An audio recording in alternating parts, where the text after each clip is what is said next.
your first scrimmage is today, which means, well, I should say your first and only scrimmage, because after this one, every game counts because the season will have begun. So you are currently driving to the Charlestown Navy Yard, which is home of the Charlestown Cosmos, one of the several Blittle League teams within Boston city limits. It's actually a little crowded in the math wagon today because Mindy, your father, Mr. Mathers, is not only driving the four of you, but he is also driving his mother and Mindy, your grandmother, Nana Mathers, who is meeting with her old army buddies at the USS Constitution, the incredibly famous commissioned warship of the United States Navy that became famous during the War of 1812. So it's floating in the Charlestown Navy Yard harbor, and every year Nana Mathers needs to go out there and meet with her friends. So coincidentally, the scrimmage and Nana Mathers like annual army buddy meeting is the same day. So all of you are kind of loaded up in the math wagon together, and you're all zooming east into Charlestown as a team. As a team. Darby. Yeah, Mindy. Nana says that if she's done with her army buddies early, she'll watch us play. Yes! I bet she'll... We're going to win if she's watching us. I know. I can feel it. I think Nana watching us would really bring us good luck.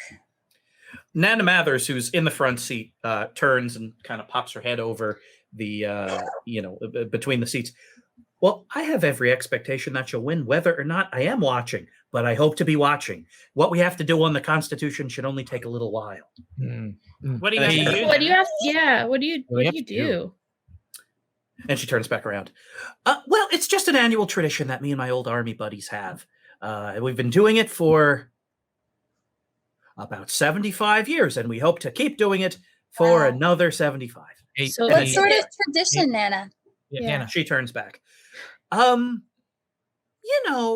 you go through an experience with friends, it's nice to commemorate that experience, in some kind of way. Mindy, your grandmother is lying. You can just tell. Maybe lying by omission, probably. You don't need to roll. You know Nana Mathers. Nana Mathers. Yes, Zlobs. What's below deck? Things. Oh, like what? I like things. I like lots of things. Well, there's a whole gun deck, and that's where all the cannons are. Hey, Nana Mathers. Yes, Zlobs. If we win our scrimmage, it doesn't really matter, right? If we win a scrimmage, whatever. But if we win, can we fire a cannon, please? Well, the USS Constitution is technically an active commissioned warship. But if you win, you probably could fire the cannons. Zlobs, we gotta win. Hey, Nana. Yeah, Darby? So you are out at sea, right? For a time, yes. Did you ever see a Leviathan?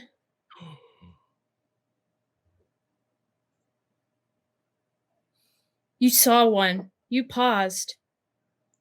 I was thinking about other things. Oh, okay. Well, the question was, did you see a Leviathan? Just want to make sure you don't forget that. You know what I was thinking about? We all, could start our own sort of tradition. I mean, the four of us have been through a lot together, and maybe we could come up with sort of something that we do every year to commemorate. I'm sorry to interrupt, but I wrote down the question. Did you see a Leviathan? I handed to Nana Mathers. It seems like you forgot again. Thank you, Zlobs. Mm-hmm. What kind of tradition would we do? Maybe we could, I don't know, sing a song, or... Yeah, we could sing a song, or We could eat pizza like we love, or Mm. we could make a sacrifice, or we could What? maybe do like a funny handshake. Yeah. Or we can pull a Okay. prank. Ooh. Yeah, we can prank prank the cosmos. I don't know, Zlobs. I've never pulled a prank before. Oh, we have to pull a prank. Yeah, now we have to. Darby, have you pulled a prank? I don't know. I've never pulled a prank, although I feel like I should have. Well, what about our pranks when we have pictures? Those are pranks. Those are pranks. I guess those are sort of prank. They're like mini pranks. Yeah. Pranks. Mr. Do you think Mathers, who's maybe- driving, turns back and says, "You know, the kind of pranks I like are the pranks where it's a fun prank, where someone doesn't expect, a 6-foot party sub or a hot dog buffet or something, and all of a sudden it's there." Yeah, Oh, that's me a good too, prank. Dad. Yeah. Those are the best pranks. Or like when you dress up as Nick Winkler and go around town and Mhm. doing Nick Winkler things, and people are like, "Hey, it's Nick Winkler." Yeah. Well, I suppose that's a prank too. Just don't sign them up for a home loan. Oh, Look was at he supposed to do that. that? What? Uh-oh. Anyways, Nana, I wrote down a second note just to remind us about you telling us about the Leviathan. Thank you, Zlobs. This is my first sticky pad of notes. I love it. Oh, that's great. You can put things you want to remember anywhere you think they should go. Hmm. Can you see the back window through all the sticky notes, Mr. Mathers? Zlobs, no, I can't. Oh, we made it this far. It's fine.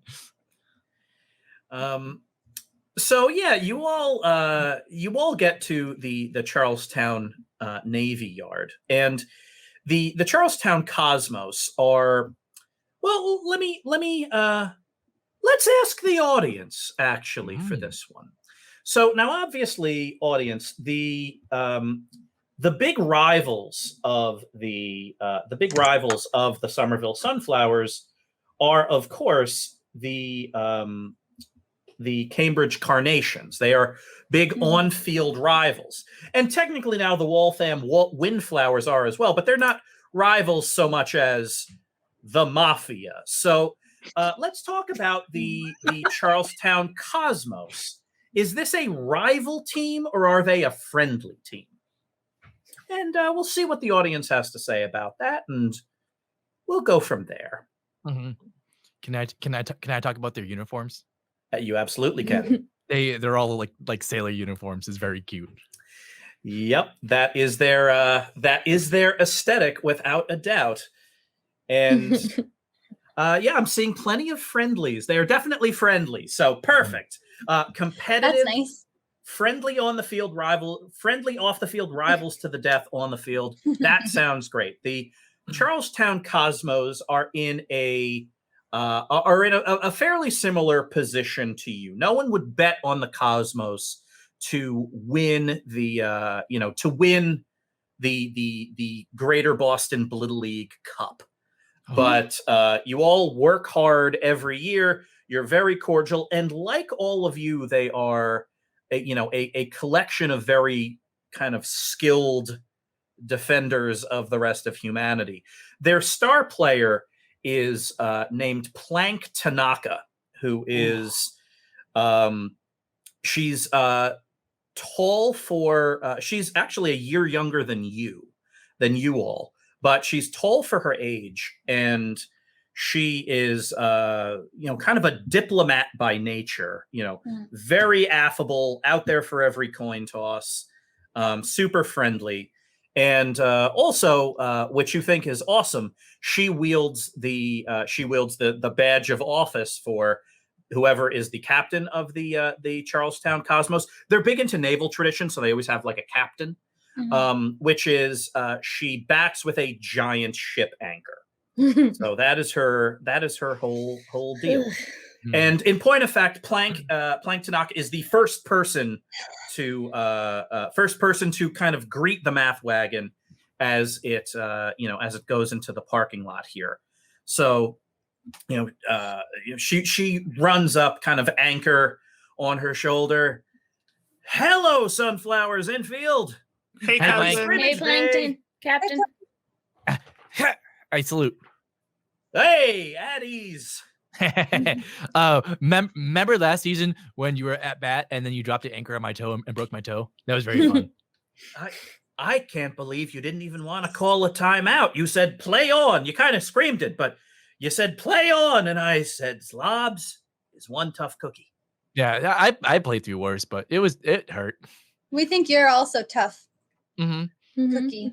Well, what's the old adage? The toughest cookie is a ship's biscuit, and you want to be a ship's biscuit because it'll survive a shipwreck. I don't know if anyone's ever said that. If that's an old saying, it's one that's new that I just made up, but hopefully it's old. I will write that down. I write it down on a sticky note and I hand it to Mindy. Hey, cousin. Thanks. Hey, cousin. Are you gonna make it to our Are you gonna make it to my birthday party?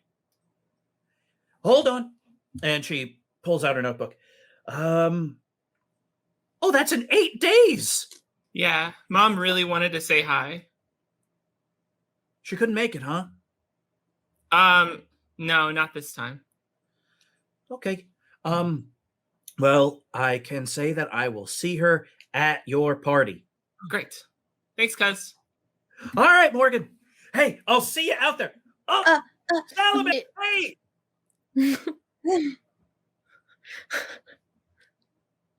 Salamander looks so goofy because he dressed up in like buoys that are all wrapped around him. He likes to get dressed up for the different scrimmages and games. Yeah.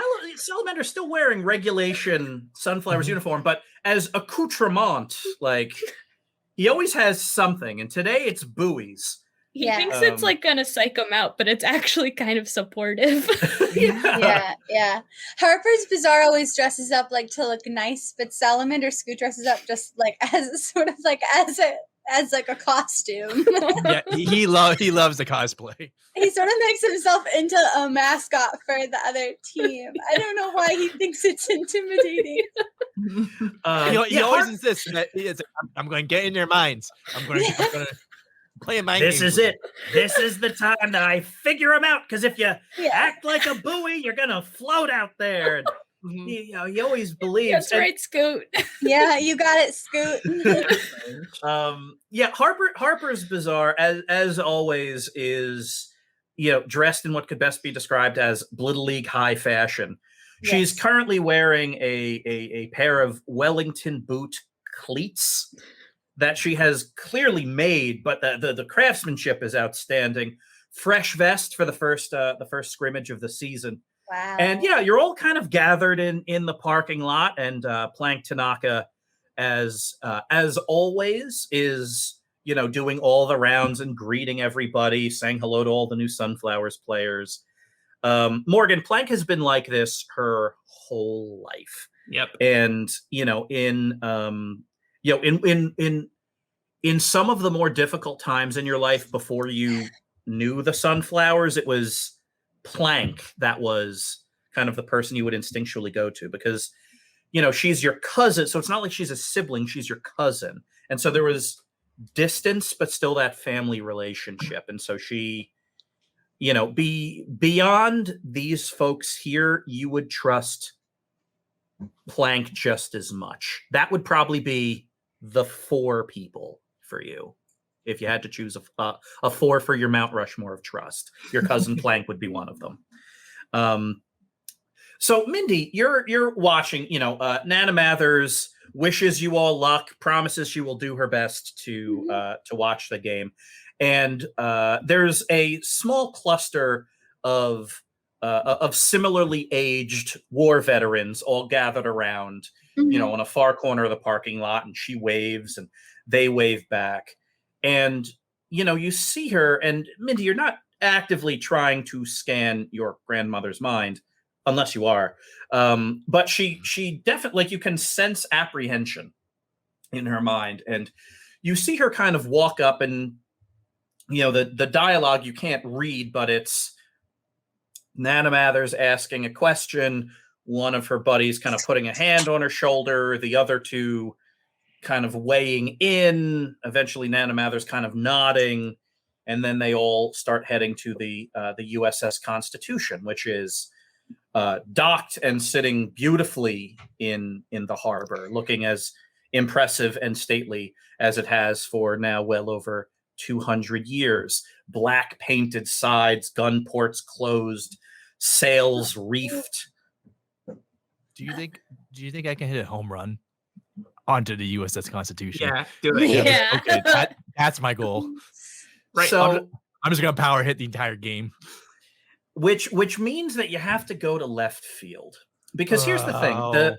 the which is tough. Mm. The Charlestown Cosmos's field is not on land. Their field is called the Flotilla. It is a collection of fishing ships and charter boats and rowboats, all tied together and joined with ramps to create this big floating field. And so you all have to row out there to it, because it's kind of sitting in the middle of the harbor. And so home runs are very, very interesting, because that's kind of what you have to hit, because if you hit ground balls, the fielding is impossible. Mhm. Things are just bouncing off of ship bits, and the Mhm. angles are all over the place.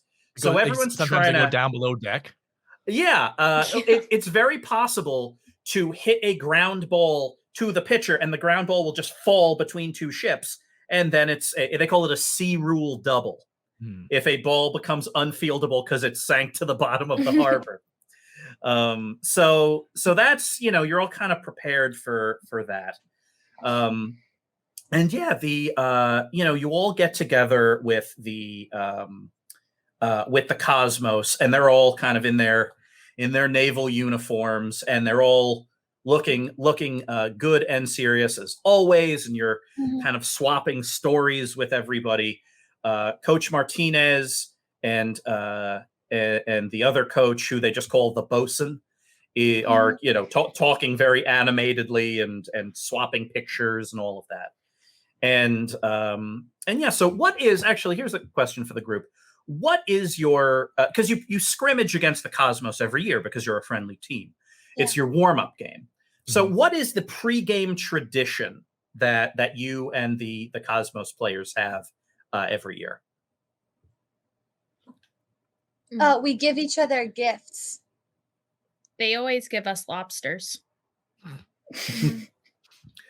Darby, cooked lobsters or live lobsters? Live lobsters. Live lobsters. Yeah, And so it's kind of a joke. It's not, I guess it's sort of a prank. They have live lobsters, and these things aren't rubber banded. So they just let them go, and they say, these are for you if you can catch them. And then Coach Martinez always says that they can have a bundle of sunflowers from past our foul line. And then Coach Martinez says, if you can pick them. It's very funny. Oh, hey everyone. Hey. Yeah. I've been carrying this mystery. Reason why I have a big backpack, because I have a prank for them. Finally, what did you bring? What is it? Jess, who is in your huddle as well. Jess, huddle up. What is it? Remember last time we were at the Boston Aquarium, and you said to put back the penguin. I didn't put back the penguin. I would give him a penguin. You would. Slobs. Zlobs, They'll never expect it. Slobs. Is it okay? That's fine. Actually, a federal crime. I mean, how many federal crimes has Zlobs committed at this point? Probably a lot. As This long week? as the penguin's okay, I'm okay with it. Penguin, What are you okay? gonna do with the penguin for the Just prank? give it to him. Oh, that's the gift? Yeah. It's a new gift. Zlobs, it's a fairly balmy day. Don't Yeah? penguins like it cold? Oh my goodness. Quick, we need a cooler with all the Capri Suns and hot dogs. jeez. Jess, who opens up the storage compartment on her tiny tank that she is piloting with her little wings, and oh yeah, it's like a freezer in there. I was storing an ice cream cake for in there in case we won, but I can clear it out and we could all eat it before the game. Yeah. And then you can put the penguin in. Yeah. That's a good pregame snack. It'll get us nice and heavy for batting. Oh, it has Oreo crumbs. Yes. Yes. Yes. And so Jess, who with her kind of single like robot arm, like reaches into the freezer compartment of her tank and produces an ice cream cake. And the Nice. penguin then hops inside, and the penguin seems perfectly happy to be in there. And yeah, so all of you are sitting around eating ice cream cake, watching lobsters skitter around the Charlestown Navy Yard parking lot. Ow, ow, ow, ow, ow, ow, ow. Should we Morgan. take a piece of ice cream cake to Nana and her friends? Can I see Nana anymore? So Nana and her buddies all boarded the USS Constitution, and because the USS Constitution is an active naval ship, there are active duty military on there. But there aren't that many, and they're all on deck, and they all salute Nana as she boards. And Mindy, you've been keeping an eye on, even with the lobsters rolling around and all of that. Yeah. You've been keeping an eye on Nana the whole time, and you see her go below deck, and she has not emerged from below deck. She's been down there a little bit. Guys, we got like a whole hour before we have to be in the field. Like, we can totally go down there. Maybe give her some cake. I'm sure she'd appreciate it. I'm not sure that Nana wanted us to be on the ship just Aren't yet. you just a little curious what you're doing? Nana also didn't say that she didn't want ice cream cake, and everyone loves ice cream cake. Yeah. That's true. I wonder what the tradition is. Mindy, don't you want to know? Uh-huh. Let's go find out. Let's go. Is the ship nearby? Oh yeah, it's right over there. Great. Is it within like ball distance? Yep. I accidentally, I'm carrying all these balls. Oops, I fell. I throw a ball onto the USS Constitution. Sure. You throw a ball onto the USS Constitution. Yes, let's roll for it. See what happens. Why don't you give me 2d6 plus sharp? Oh boy. Uh-oh. There's a long range throw. You got to calculate. No, the that's damage. fine. That's fine. Okay, I'm sure. 7. 7, sure. So you throw it. Well, let me ask you, Zlobs, what do you want to happen? I just want to create a distraction. Like, oh, I have to go get the ball. Okay, so you throw the ball, and you do indeed cause a distraction. It kind of ricochets off the main mast of the ship, makes a big resounding thud, and a couple of the that's a good one. A couple of the kind of honor guards that are guarding the gangplank wander over to it, and so the gangplank is empty. And so you all start kind of, trundling over As a team, as quietly as you can. And as you approach, the complication is that you hear what they're talking about. Uh-oh. It's a Blaseball. Yeah, from one of the kids. I made a loud noise. Do you think it bothered everyone downstairs?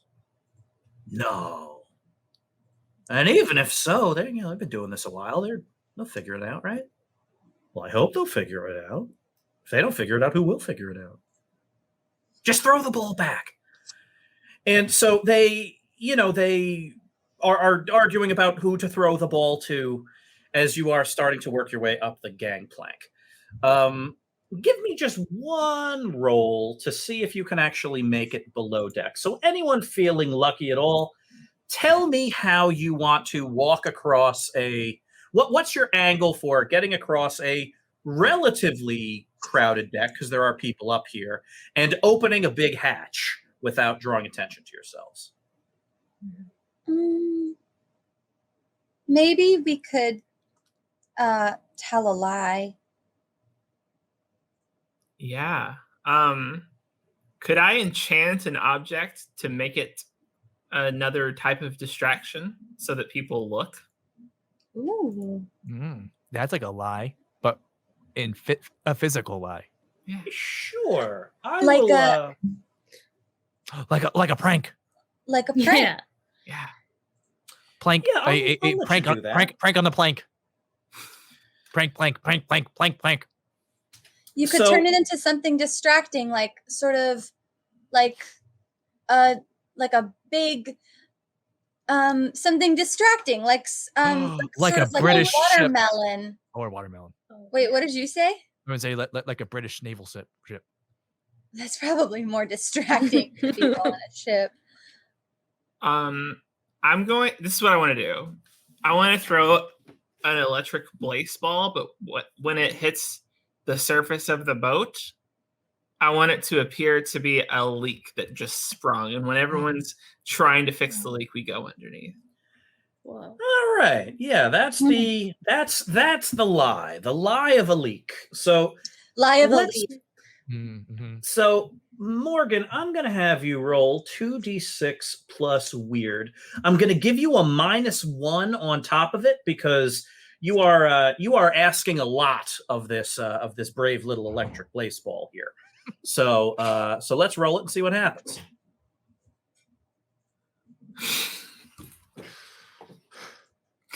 I got a 3, which is a natural D2. All right. It's a real leak. Oh, no. Okay. Hey.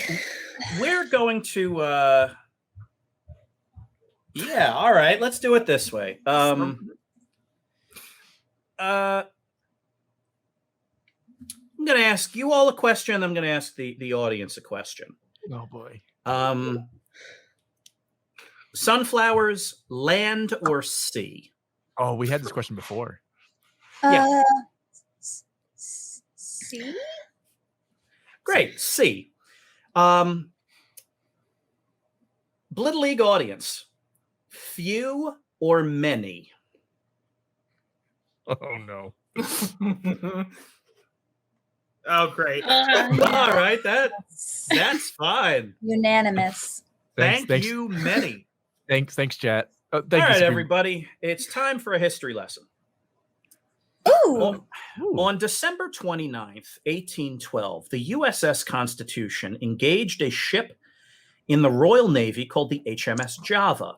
The Constitution was on orders to find and intercept the Java, since the Java was in possession of something that could threaten the American war effort against the British. This was taking place during the War of 1812. The Constitution won the battle and captured that something. That something has been kept in the hold of the USS Constitution ever since, for at this point, over 215 years, or 205 years. What was it, like a weapon? Was it like a cake? Mindy, what was it? Was it a weapon? Yeah, it's a weapon. Everyone else, describe what this weapon looks like. It looks like a cog that constantly unspirals and spirals again. And as it spirals, words sort of come off of it into the air, like it's like almost like ink letters, and then they disappear. And it has like one of those like little shafts that comes out of the cog, and it fits into someone's spine. Yeah. And it makes them, sort of like the master of time Yep. You That's know. what it does. I read history books. So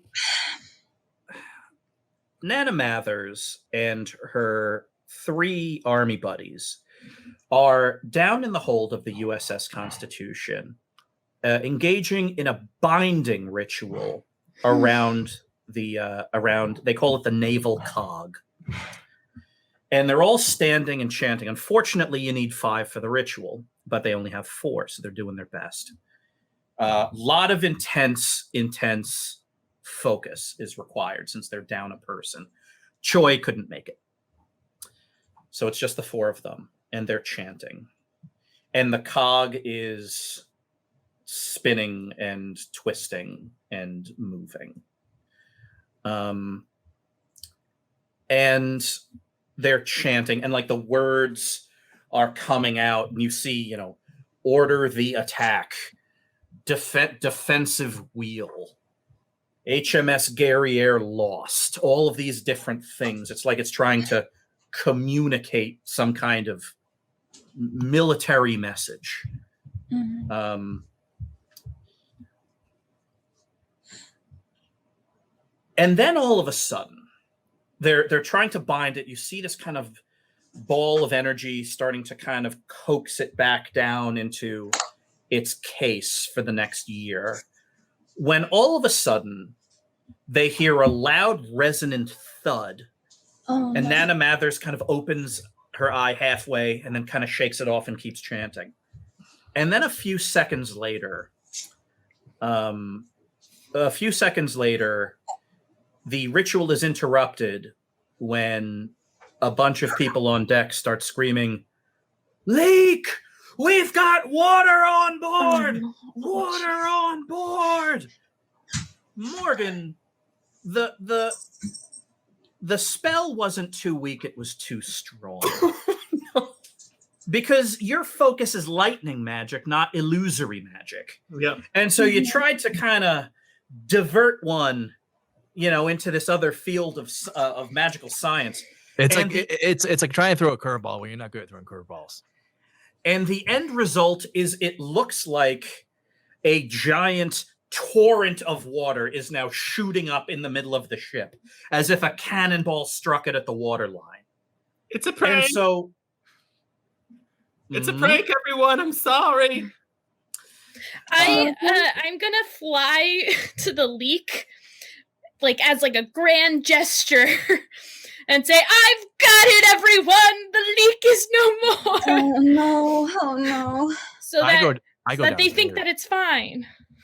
Yeah. Okay. Let's do that first. So, Darby, you are trying to alleviate the leak to stop greater panic. So, I'm going to have you roll 2d6 plus cool. See if you could calm everyone down. Can I also do something to help? Sure. But Darby, before you tell me what you got, Mindy, what do you got? Is there someone around here who looks sort of in charge? Yeah. What's this person look like?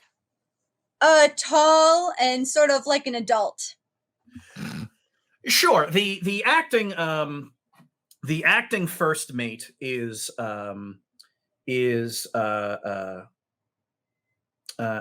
Eurydice Lambert. She's a U.S. Navy officer, and in an interesting historic twist, the great granddaughter of Captain Lambert of the HMS Java that the USS Constitution defeated all those years ago. Spy. I knew that she was in charge because I feel the most afraid of her. Yeah, she cuts quite the figure. She wears a traditional 19th century U.S. Navy uniform, so kind of this dark coat, gold buttons, gold tassels on the shoulder, carries a cutlass, big long hat, long lieutenant's hat. Mm-hmm. Yeah. So what do you say to Eurydice Lambert? I don't say anything to her. I'm just gonna put it in her head. sort of like a, wow, this kid really looks like she can handle this. Sure.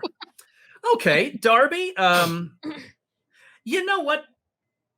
Let's just have you roll it anyway. Normally, I'll just give you the +1, but every time you're playing around in someone's head, I just want to see what happens. So just give me 2d6 plus weird. Oh, me? Yeah. Okay. 12. Nice. Awesome. And you know, since I rolled so well. No. No. Well, just since I'm in here anyway, and it seems like I rolled really well, so I am deep in there. Yes, you are. If I see a secret lying around while I'm locked in.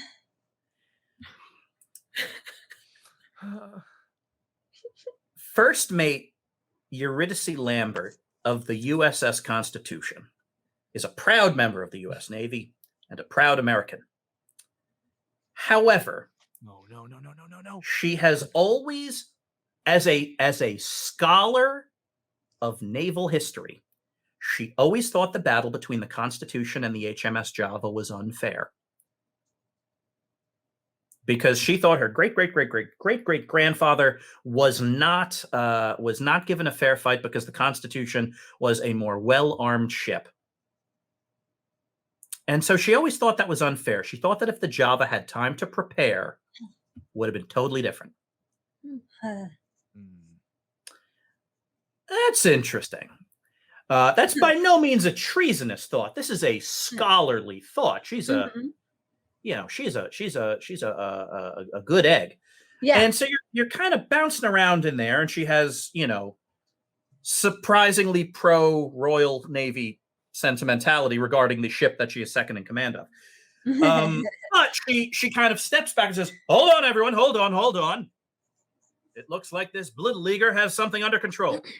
All right, so Darby, +1 to whatever you just rolled. What's that number? That would be an 11. All right, fantastic. The good news is that you kind of swoop down with your brass wings, and that kind of everyone backs up, and through kind of the power of belief and the power of confidence, because some of these folks used to be Blittle Leaguers themselves, they realize that a Blittle Leaguer is more than capable of handling this. They all kind of back up, and just as soon as the leak starts, it stops. Down below, the ritual circle, which was already a little wobbly, fails, and Nana Mathers kind of staggers back. Darn, I couldn't get it. Does anyone else have it? No, we can't. Like one of them one of her old army buddies passed out. The other one is like quickly drinking water and splashing some in her face and saying, we're getting too old for this. I know, come on, keep the ritual. And then Nana Mathers. I brought you some ice cream cake. Zlobs, you throw open the door to this secure hold. And Nana Mathers looks at you, looks at the ice cream cake, looks at the floating cog, and then sees the floating cog shoot through the door and up the stairs. On deck, Morgan, Mindy, and Darby, you see something. It's moving so fast you can't tell what it is, but it looks like this small spinning metal thing kind of shoot up and slam into the back of Lieutenant Eurydice Lambert. Yep. And she kind of staggers forward. Lieutenant, are you okay? Lieutenant Lambert? Lieutenant? Americans. Ah! What? What? She draws her saber and walks to the railing facing open ocean. I'm on board, lads and ladies, and they're moored. Begin the boarding. Oh, I tackle her off the. I tackle her off the ship. Zlobs, you are downstairs giving. Oh, I'm not. You're right. I give Nana Mathers. Hey, I got you some ice cream cake. Oh, thank you so much, Zlobs. By any chance, did did you see a floating metal thing, Gear's teeth? It sounds familiar. Is that? Oh, heavens. All right, everyone. All right, let's start containing. Zlobs, how good are you at ritual magic? I could try. All right, Zlobs, your choice. Do you want to be down here helping with the ritual, or do you want to be upstairs in battle against the British Royal Marines? I want to do a ritual. All right, you're down here managing the rituals down to Mathers. So the 5 of you are creating this kind of 5-pointed ritual circle to close what is now a big hole in time. Darby, Mindy, and Morgan, the 3 of you are looking over the railing as you see a group of spectral rowboats, kind of faint blue see-through, and on them, dozens upon dozens of spectral Royal Marines, the ghosts of the long-dead Marines of what was once the greatest navy in the world. Mathers, Darcy. Uh-huh. I have a mild fear of rowboats. Rowboats specifically, or all boats? Rowboats. I don't think Something this one happened? really needs to be rowed. I'm really terrified right now. This is making me really nervous. Okay. Also, Well, they're ghosts. yeah, the ghosts. Well, let's just focus on the boat for a second. Why don't you stand in the middle of the ship and look at the horizon? Okay, I'm gonna stand in the middle of the ship, look at the horizon. Do you Game want me to- Master? Yeah. Oh, I just want to double check. I got a pretty good look at Eurydice Lambert's mind earlier. Does it seem like it's the same sort of mind in there now? Nope. Okay. Her mind is currently under the sway of her great-great-great-great-great-great-grandfather, Captain Henry Lambert of the Royal Navy. Yeah, Who that's has kind of ordered- what I... Who has ordered a boarding action of the USS Constitution. So here's how all this is going to work. There are about a dozen rowboats full of the ghosts of Royal Marines. They are currently rowing towards the USS Constitution. When they get there, they are going to throw ropes, board the USS Constitution, and then seize the USS Constitution. Mm-hmm. And if they do that, they're then going to proceed to burn down Charlestown. Yeah. So those are the stakes. Mm-hmm. And don't forget, Morgan is afraid of rowboats. Without a doubt, Morgan is afraid of rowboats. Oh, That and, is and, also the and we stake. have a game coming up. And you also have a game coming up. Yes. So with all that in mind, I want to know what each of the 4 of you want to do to alleviate the threat of the British taking Charleston. So, Zlobs, you are conducting the ritual, so I already know what you're doing, but I want to know how. What's your goal for this ritual? Oh, I don't know magic at all. I'm sitting there having a great time. I'm holding a pinless grenade. Okay, where does this go? All right, perfect. So you are taking a grenades-based approach to ritual magic. So, in an ideal world, what would you like this ritual to do? Do you want it to close a hole in time? Do you want it to create chaos at the British? Do you want to lob grenades into the past? You've got all sorts of things. Oh yeah. That 1800s British Navy's getting a whole volley of grenades. All right. This ritual is to return fire on the HMS Java on December 29th, 1812. Yes. So, Zlobs, you're in charge of returning fire. What's everyone else want to do? I think an army calls for another army. I'm going to go to the prow of the ship and for the first time see if I can use my sword as a beacon. You got I'm it. so nervous. Okay, Darby, we Okay. get to see your new power very soon. Mindy, what about you? I think that I am going to approach Eurydice Lambert, who is actually the mind, being Henry Lambert. Is that right? Yep. Okay, and I'm going to maybe try to alter his personality from the inside. Ah, your new fun power. Sure. Yeah, the new you power. That sounds Mhm. pretty good. Yeah. And Morgan, what's your plan? Zlobs gave me a bundle of grenades earlier, Mm-hmm. and I'm just gonna I did start. a lot. Yeah, I'm just gonna try to be Zlobs right now.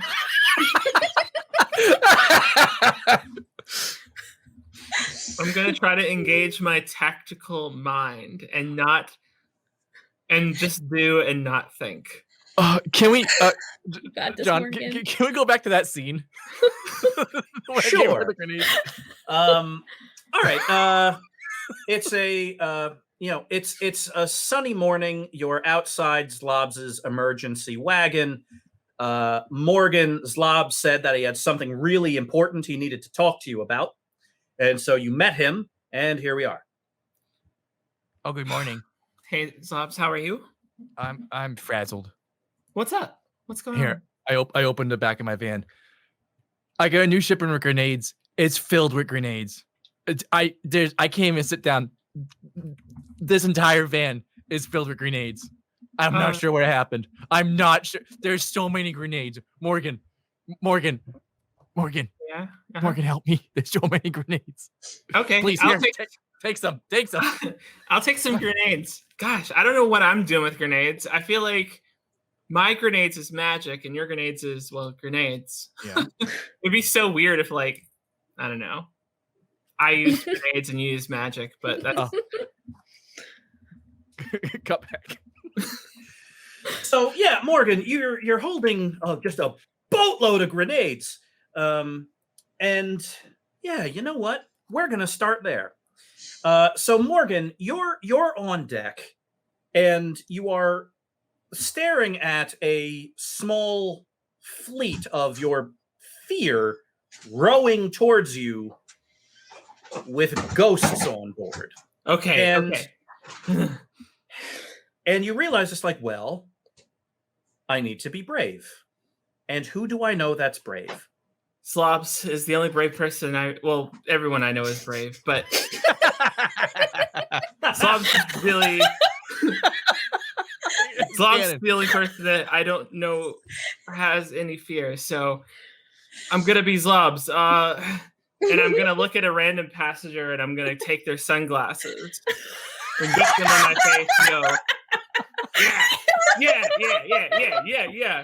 And I'm gonna dive off the boat. Yes, that's correct. You got it. So yeah, there's there's like a young naval officer that's looking around and like ordering people to like get ropes back into place, and you just like yank the sunglasses off his face, and he's like, "Hey!" And as he turns, he just sees like a splash in the water.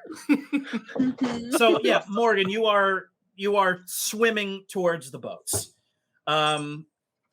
What do you want to do with these grenades? Are you gonna throw them? Or are you gonna underhand them? Are you gonna climb onto one of the boats? How's this gonna work? As soon as I grab one of the boats, I'm going to unpin a grenade, roll it, push myself away from the boat, and go to the next boat. I love it. So that sounds. I'm gonna say that is a. You know what? I'm gonna say that's act under pressure, because this is a high pressure situation. You're moving tactically. You're trying to be cool. You're trying to be your best Zlobs. So I'm gonna have you roll 2d6 plus cool plus 1, because in this moment you are girded by your faith in your friends. Oh. 2d6 plus cool plus 1. Tell me what you get. 11. Good. Good. We'll get back to that number in a bit. Darby, let's go to you next.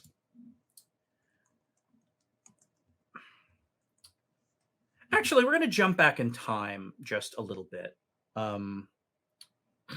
You were sitting at home several nights ago, lamenting the sacrifice you made to give up your remaining wing, to cut what was in some respects your last connection to your heavenly origins.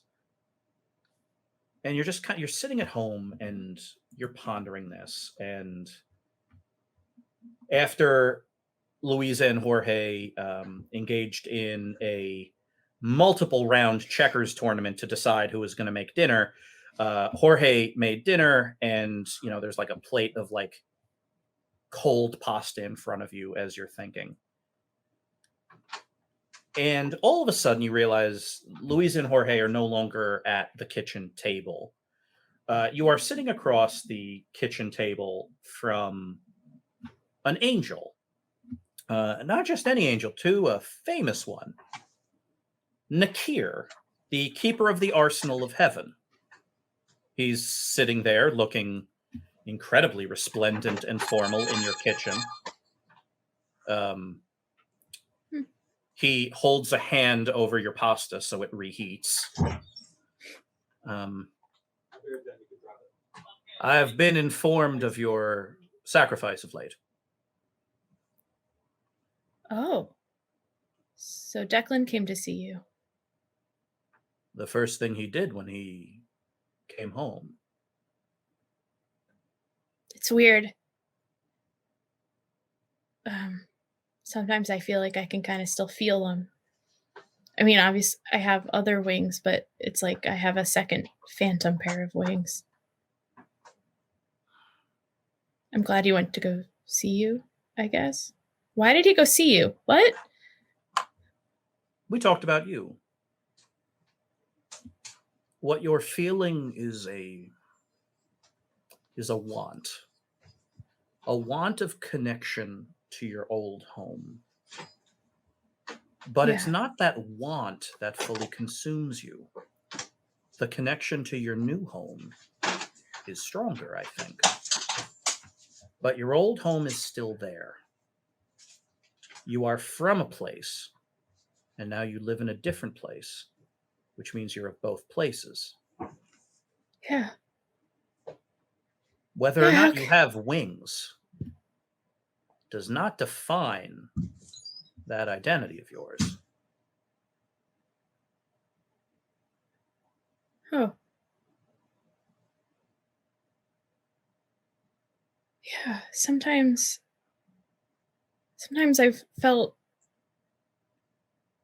I feel so strongly like both are my home, but I've thought that I can't feel that way, that I have to choose. I can't want both. And that I chose to give up heaven as my home, but maybe it sounds like I can have both. Darby, you are always from where you're from.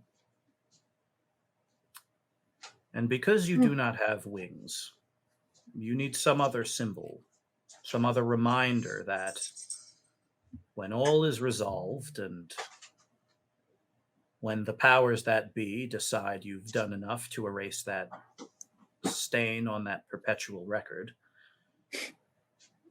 it will be there for you. So without those wings, let's have your sword be your beacon. You can't go home, not yet. But in a moment of need, your home can come to you. Come to me. In a moment of need, hold your sword aloft. And our compatriots of my arsenal will meet you where you are and render you aid.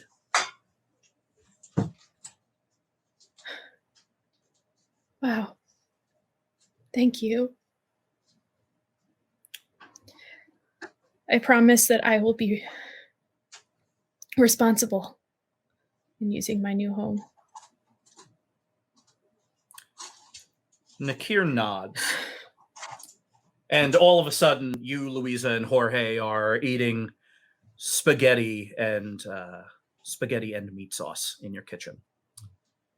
Anyway, back to the present. You draw your sword.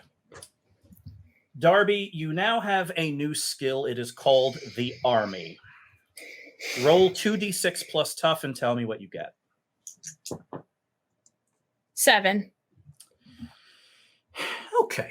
Because this is the first time used, I will read the rules so that the rest of your infield, as well as the audience, knows what it is. The Army. Darby, your flaming sword is now a beacon that can summon a host of angels to join you in combat. When you enter combat, you may declare that you are summoning an army from heaven, which you did. On a 10 plus, a host of angels join you, giving you and your party +1 on all kicks and butt rolls and increasing the damage with your sword. On a 7 to 9, you also get that, but choose a drawback. I'm not going to read all the drawbacks so that we can have fun discovering what they are later on. But Darby, I'm going to ask you to choose one of the 3 and tell us what it is right now.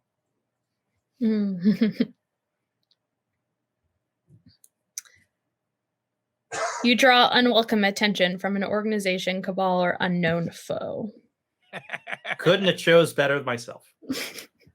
Perfect. Okay. We're going to hold that number. Mindy. Yeah. Eurydice Lambert, and also at the same time, her great-great-great-great-great-great-grandfather, Henry Lambert, are waving their sword towards the ocean, screaming, "Come on, lads and ladies! This ship is sitting practically undefended! We shall take the Java's honor with us!" So what do you do? What does this look like? I am going to this person seems to have a pretty strong personality. Mm-hmm. So I'm going to just go up next to Eurydice and just see if I can sort of subtly just hold her hand for a moment. Mm-hmm. I'm hoping this will kind of improve my connection to Henry's mind. And, well, listen, my dad says that, that we should, be like distrustful of our government and we should hold them to a high standard. But in this moment, I'm going to try to make this guy love the USA.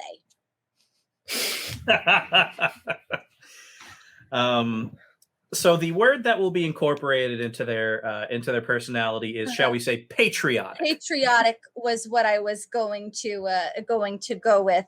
I'm hoping that Henry in this moment will maybe just sort of call off the battle if he just really loves America. Perfect. Roll 2d6 plus weird.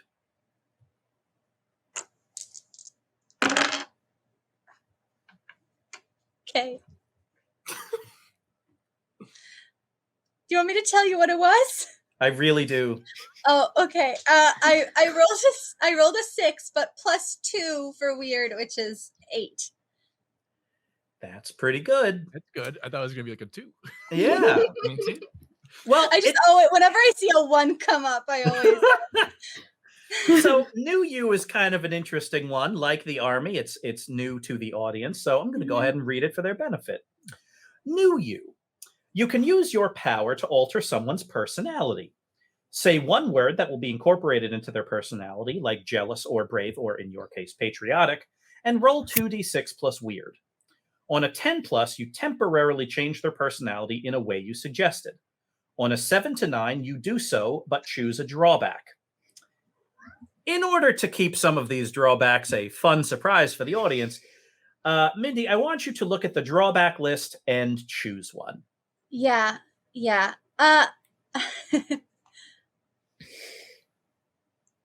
Oh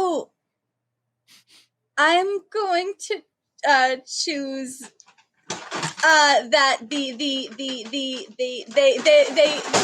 know that I did something. They know that I've done something shifty. Okay. We will get back to that in a moment. Okay. And finally, Zlobs. You are downstairs with Nana Mathers and her old war buddies, essentially discussing the nuances of magical cross-temporal combat. And a lot of this stuff is going over your head because these are folks with, between them, like 3 centuries of magical and alchemical combat experience. And they're kind of debating, it's like, well, we're going to do a binding spell, but, we need the naval cog. We have to lock it away, but we don't have the cog, and there's a hole ripped open in time. And Zlobs, you're like, you're standing there holding a grenade. Well, what are we supposed to do if we have a hole in time, but we can't seal it? I jump through the hole in time. All right, you jump through the hole in time. I'm gonna throw up. Well, all right. So we're gonna have you, Zlobs, roll your kick some butt roll right now and tell me what that gets, and then I'm going to do my best to piece together a montage. Boxcars. Oh boy, is James Madison there? The President of the United States during the War of 1812. On the USS Constitution? Yes. Sure he is. I go up behind him, put my hands on those shoulders, put down my sunglasses. I got this. All right. It is a bracing day off the coast of Brazil. James Madison, sitting president of the United States, has assumed command of the USS Constitution for this incredibly important mission: to capture and destroy the HMS Java, holding the naval cog of the United Kingdom of Britain. This weapon would destroy this burgeoning nation. And so James Madison was there, ordering the Constitution to cut through the water, attempting to intercept and cross the T of the Java, destroying it with gunfire. But the Java's a strong ship, a 5th-rate frigate. And James Madison ponders. Tougher perhaps than even the Constitution's guns. And at that moment, a hand falls on his shoulder, and President James Madison turns around and sees a young boy in strange, futuristic clothing. No. And that young boy says, Don't worry, Mr. President. I got this. And got it, you do. Make sure you name a town after me.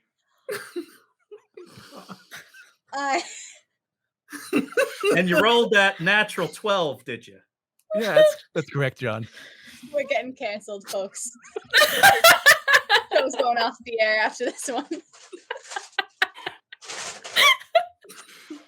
The battle between the HMS Java and the USS Constitution was one of history's most interesting.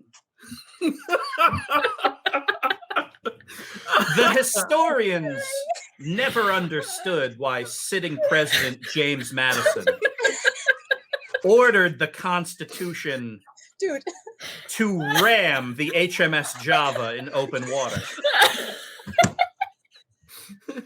But it did. And what followed were an inexplicable series of futuristic explosions that destroyed the main deck of the HMS Java and pulled down its sails. Dude.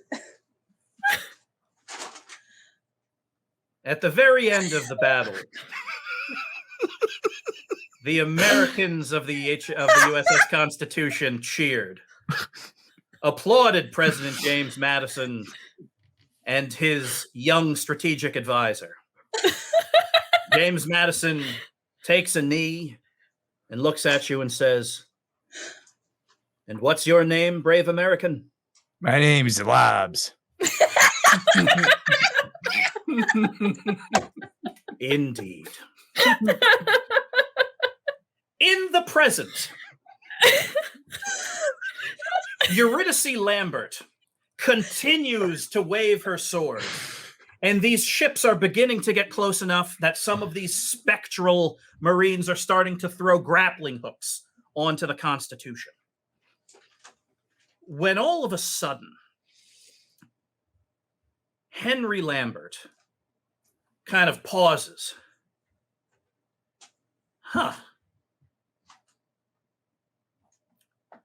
Perhaps I have been blind. You gotta Perhaps. take that from him. Perhaps my love of my own country has blinded me to the truth. That perhaps the birth of a new country is not something I can stop. And he paces away from the deck. But then he grabs his head. Wait a minute, that's not right. No. And then he looks at you, Mindy. You did something. Me?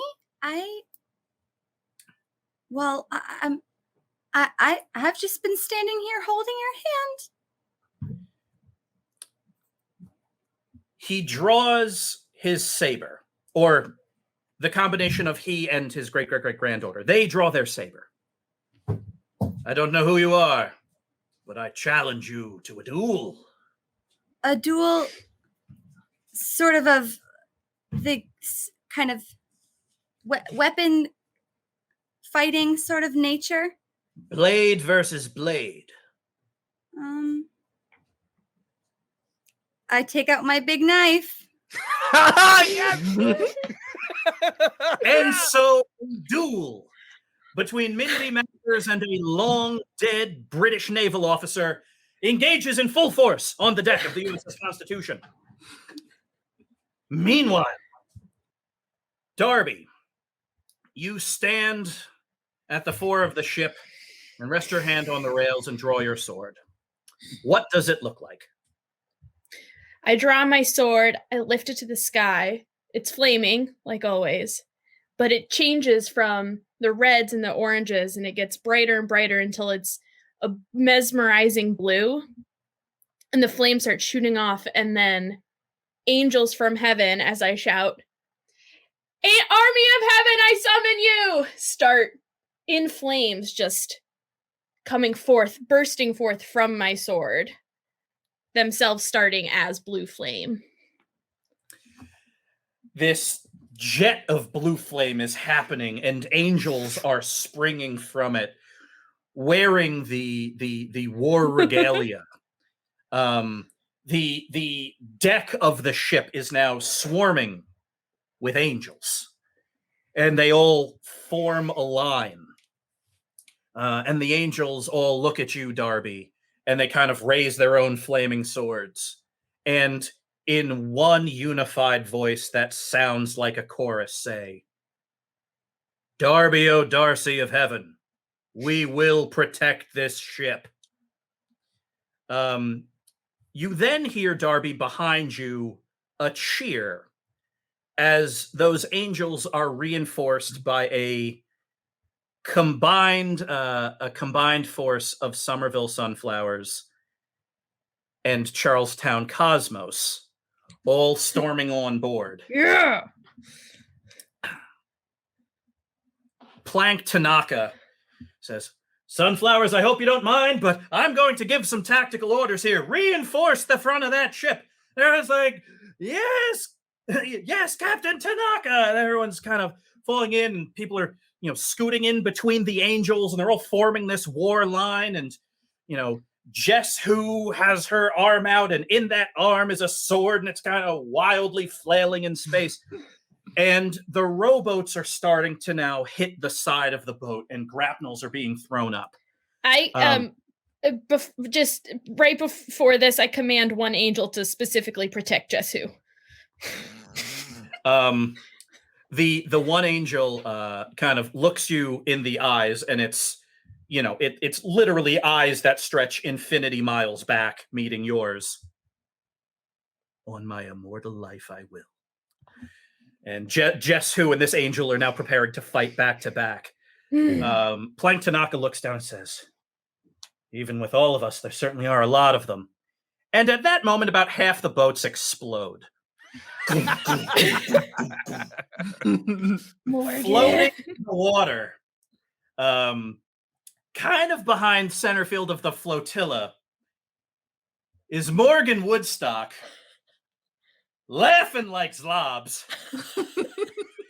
making peace with her fear of rowboats. The battle on deck is wild and glorious. Eurydice / Henry Lambert and Mindy are now dueling back and forth, kind of leaping from deck to deck, fighting up and down the gangplank. While essentially ghost pirates are being attacked by angels as they're boarding a warship. And they're also being hit with anchors. And it's this big, crazy, chaotic scene. And in the battle between angels and Blittle Leaguers on one side and British ghosts on the other, the angels and Blittle Leaguers win. And it is epic. And the Constitution is saved, and people are thrown back overboard into the sea and into time. Mindy, I need you to give me one more roll. Uh-oh. 2d6 plus tough to kick some butt. Okay. You get a +1, by the way, since that's what the army does for you. Nice. Very useful. 11. So you're going back and forth, like a lot of seer, like that. You've never been in a duel before, so you're just keeping the blade out, and there's a lot of loud noises. And Henry Lambert at this point, his mind is kind of fully in control. What does one such as you know of the world that you think it right to rummage around in brains? My Nana taught me, and so I think generally I'm pretty good, a good person. I just, sometimes I get a little carried away, like maybe I did when I made you love the USA. A little carried away. Wars have been started for less. Well, I think that's a little bit of an extreme statement. I'm actually against war.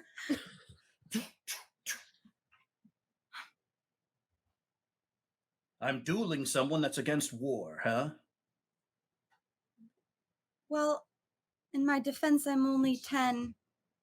So you're also doing a 10-year-old. I feel like that's more severe.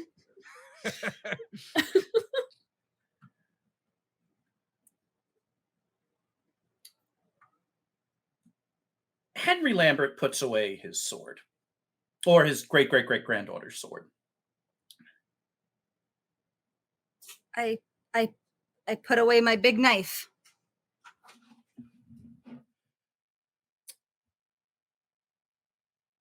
You are a 10-year-old, blessed with this power. 10 1/4. And you choose to use it not to wage war, but to prevent war. Yeah, I guess I don't really know what to do with my powers yet. I just know that I like when people get along. Perhaps there is hope for this young country of yours. And in that moment, the ritual down below is complete. And the ghost of Henry Talbot kind of shoots out of Eurydice Lambert and arcs below deck and into the hole in time. And as it's whipping by, it is passed by Zlobs, who flies back through the hole and tumbles onto the deck in front of you. Ha! Bye, Henry. Who's Henry? New friend. That's cool. What happened here? Battle. Nice. Did you win? Mm-hmm. Nice. Where'd you Hey, go? Zlobs. Oh, hey, Morgan. Can I get some more grenades? Oh, Morgan, my car. I cannot drive my car. It is filled with grenades. Absolutely. Awesome. Hey, nice sunglasses. Thanks. I pulled an epic prank. It was great. Oh, I'm so proud of you. Well, there's a lot of angels here. Oh yeah, I should probably let them go home. Oh, are they yours? Yeah. They came, they're not mine, but I am their commander, so That's so cool. You're like a general angel. Darcy, that's so yeah. awesome. Admiral O'Darcy. Ooh, I like that. Yeah, because we're on a boat. Yeah. The angels form into this holy pattern in front of you. The ship is safe, they all reply in a giant chorus.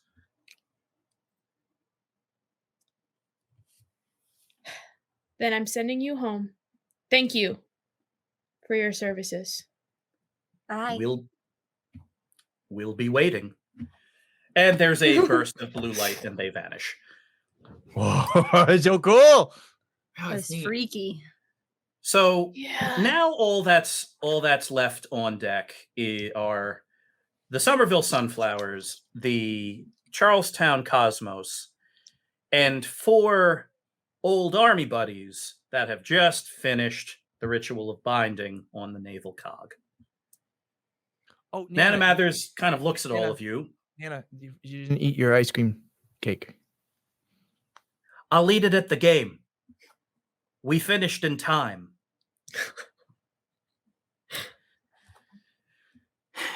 Okay. Audience, one more thing out of you. Oh no. Uh-oh. In the scrimmage, do the Sunflowers win or lose? What's :0 mean? Yeah. Lose. I'm Oh. sorry. Oh, Win. no. Oh, no. Lose. They win, but that's when they win. I think win wins. And in a final score of 6-3, the Somerville Sunflowers win their annual scrimmage. Yes! Nana Sauce win. While eating ice cream cake. Congratulations, Sunflowers. May it be a symbol of things to come this season.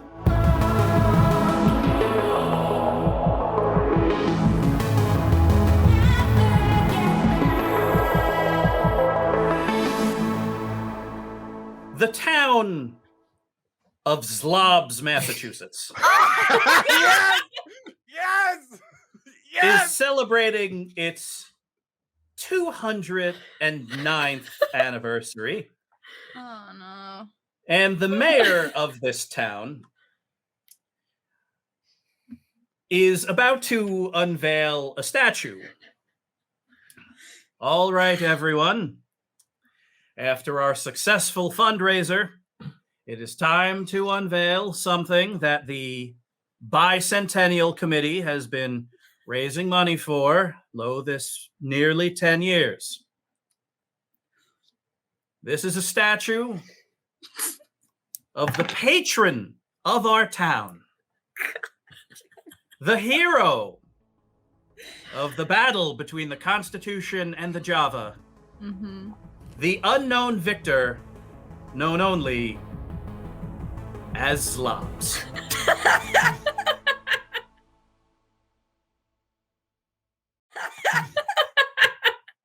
All right, there it is.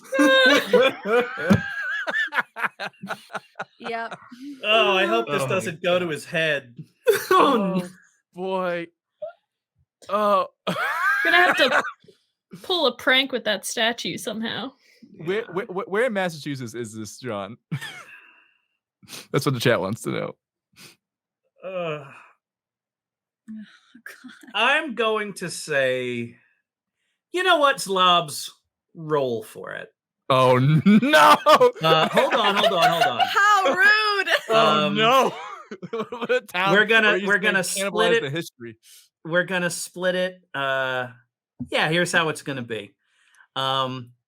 6 or less, Western Massachusetts. 7 to 9, Boston suburbs, and they have a Blittle League team. Oh no. 10 plus, they have a Blittle League team, and you like them. Oh god. So give me 2d6, 2d6 natural. Tell me what you get. I have to ask, John, is Worcester, Massachusetts Central Mass? There is a correct answer to this. I'm sorry, Western. Yeah. In my mind, wait, Worcester. Did you say Western Mass? Yeah. Is Worcester, Massachusetts Western Mass? Western Mass. In my mind, Western Mass doesn't start before the I-84 turnoff. Anything past the I-84 turnoff is Western Mass. Where's I-84? Right past the Charlton rest stop. Okay. Okay. Perfect. Okay. Great. Yeah. Okay. Thank you. I had to make sure. 6.